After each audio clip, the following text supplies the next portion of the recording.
Okay, so let's discuss ratings. This is kind of an important discussion, and I think it's going to be helpful for you all moving forward, understanding what radio is all about. Here at WNSB, we subscribe to a rating service, and we get those ratings. In the past, we had not. Fortunately, we were able to, and we learned important things. Today we'll be breaking down on how radio stations know who's listening, how many people the radio station reaches, and how long listeners stay tuned. These numbers drive programming decisions, advertising rates, and even whether shows survive. We'll be talking about a few critical pieces of data that kind of are the 101 of radio ratings and is also can apply to television, but mainly radio. The average quarter hour, or AQH, the cumulative number of listeners, or Cume, TSL, which stands for time spent listening, and then the methods of recording radio listening, the diary and the PPM, or personal people meter. And then we'll discuss how radio knows who's listening. There are three key issues where ratings matter. We want to know how many people are listening, who are they, and how long do they stay with us.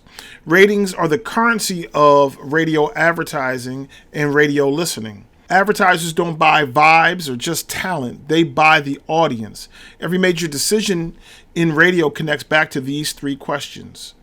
Many companies work in the media measurement industry or the ratings industry. The industry standard for both radio and television is now a company called Nielsen. The AC Nielsen company had long been the leader in television audience measurement. Arbitron had been the leader in radio audience measurement. Nielsen acquired Arbitron back in 2013. So let's start with the average quarter hour. I want you to think of the average quarter hour like attendance. If someone listens for 3 minutes during a 15-minute window, they count in this number. The average quarter hour tells us how big the audience is right this minute. Not for the whole day, but right this minute. Think of this. You're driving down the street on a Friday night, and you're looking for a party to go to. You walk up to the door of an establishment, and you pay your money to go inside. Once you enter the party and you stay for 3 minutes, you're counted in the average quarter hour. Everyone who's already in the party, provided that they stay for at least 3 minutes, they're part of the average quarter hour. And every 15-minute increment that you stay for 3 additional minutes, for instance, you walked in at 9 and you stayed to 9:18, you were counted in 2 average quarter hours, 9 o'clock to 9:15, and then the 3 minutes from 9:15 to 9:18, that's the second quarter hour. You look around the party and you think, there are not enough people here. It's only 9:18, so you go back to the door, you get your hand stamped, and you leave with the intention of coming back later. And we'll talk about what that intention means. What is AQH like? It's like the number of people inside the room at one time. Not everyone who visited, just the people who are there right now. Why AQH matters? It determines our ratings rank, it determines ad pricing, and it determines our competitiveness. A station can have a huge brand, but a low AQH if listeners don't stay long. AQH is about consistency, not about popularity alone. Let's move on to Cume, or cumulative audience. Cume equals reach. It counts the different people or unique listeners who showed up. It's measured over the course of a week. A listener must be in that number for at least 3 minutes, and each person counts only once. So, remember, you got your hand stamp when you entered the party. When you come back, you don't pay again. Therefore, you don't count as a second person. You count as your same person. But you do help build the Cume. It answers the question, how many people did we touch all this week? Even if someone listens just once and never comes back, they still count in the Cume. Now, that same party example we described earlier, are you a part of the Cume number? Yes, because you did come in.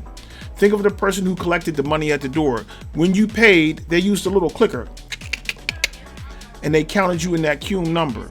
You don't have to stay long, you don't have to come back, but once you paid the cover charge, the party could count you in the number as you have been there at this point. The difference between AQH and Cume is very simple. AQH is who is listening now, it measures our consistency, it drives our ratings.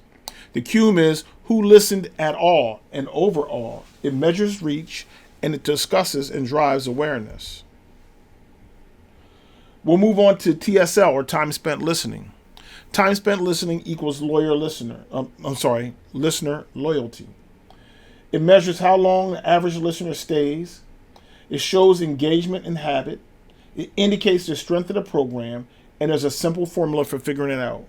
You take the time spent listening, that is equal to the average quarter hour divided by the Cume. TSL tells us if people are committed or if they're just passing through. If someone listens for 45 minutes, that's decent. If someone listens for 3 hours, then that's amazing. Morning shows, personality radio, and strong music flow boost our TSL. When you increase time spent listening, your average quarter hour typically goes up because listeners stay longer and your Cume increases.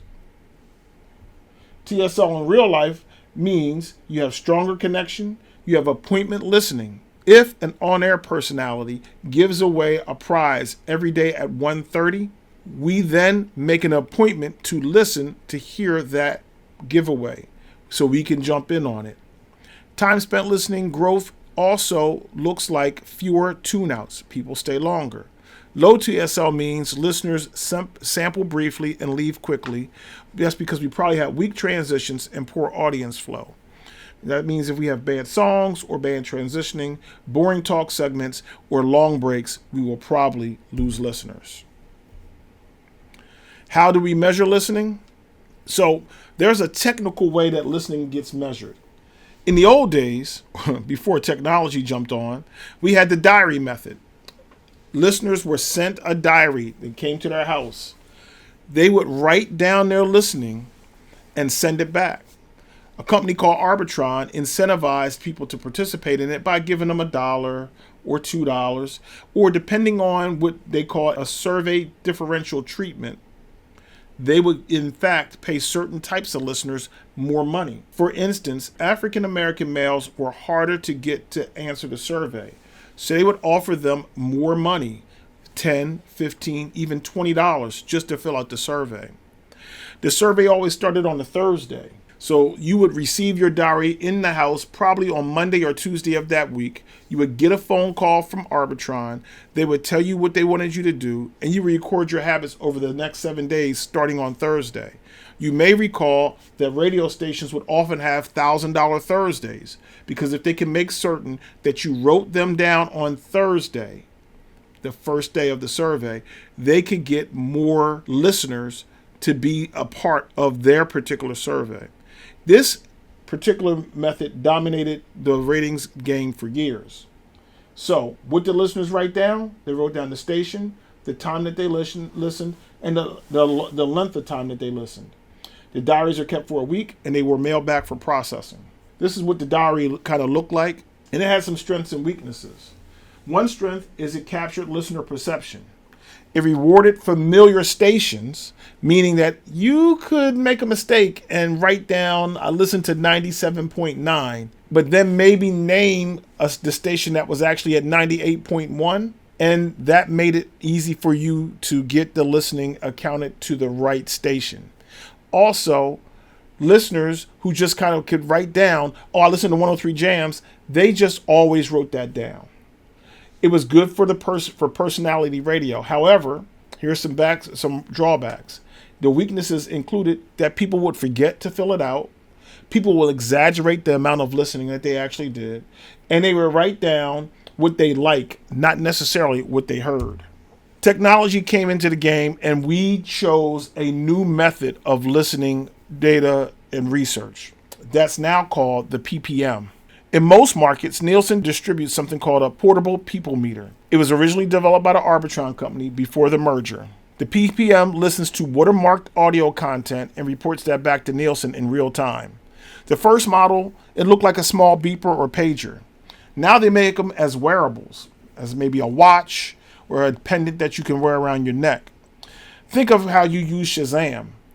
That Shazam content that's in the song, that's embedded in the song, it's the same concept, and it doesn't require you to write anything down. It doesn't require you to mail anything back. It simply records what you're exposed to. This is primarily for radio listening. However, watermark media that a listener is exposed to is also measured no matter what the medium is. That includes satellite radio, cable and broadcast TV, internet and streaming media, even if you happen to be, for instance, at the mall. And the mall has a speaker system in there. If that's encoded or watermarked with some data, then that listening is picked up as well. Why the PPM has changed radio is because it measures behavior, not your memory. There's no longer any guessing, there's no writing, there's no exaggeration. Some of the results include more accurate data, more volatile ratings as it shows just how much people punch in and out, and our programming became tighter and faster as we tried to capture listeners. Audience sampling is how we actually get listeners. You can imagine how difficult it is to measure every last listener in the city.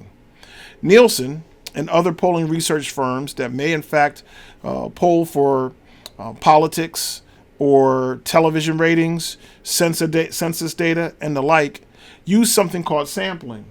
Instead of trying to get everyone, they will literally find a sample size that scientifically meets the requisite or the requirements to have a statistically accurate data set and send out that number, which is the sample. For instance, here in Hampton Roads, we have 1.8 million people roughly.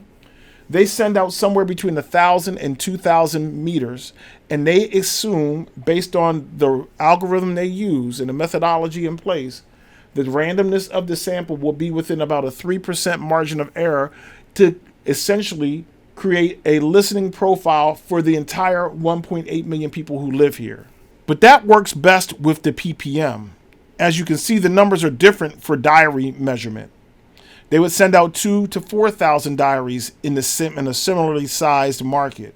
The reason why is because diaries didn't often get mailed back. People didn't always participate. So they had to oversample. Each person represents a fraction of the number of people in the market.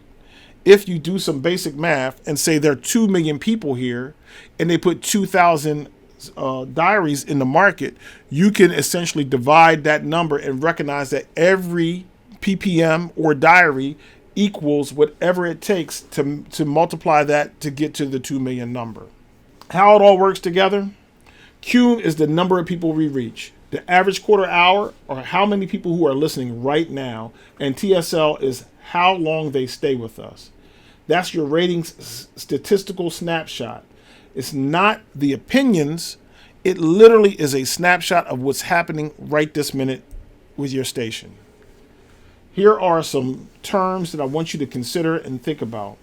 Ratings are about listener behavior, listener patterns, and listener habits. If you control your content and the quality of your content, and you pay attention to listener flow, audience engagement, which is critical, making sure that you let your audience know, I'm here, I want to talk to you, I want to hear from you, your opinions matter, you will have greater influence over the numbers.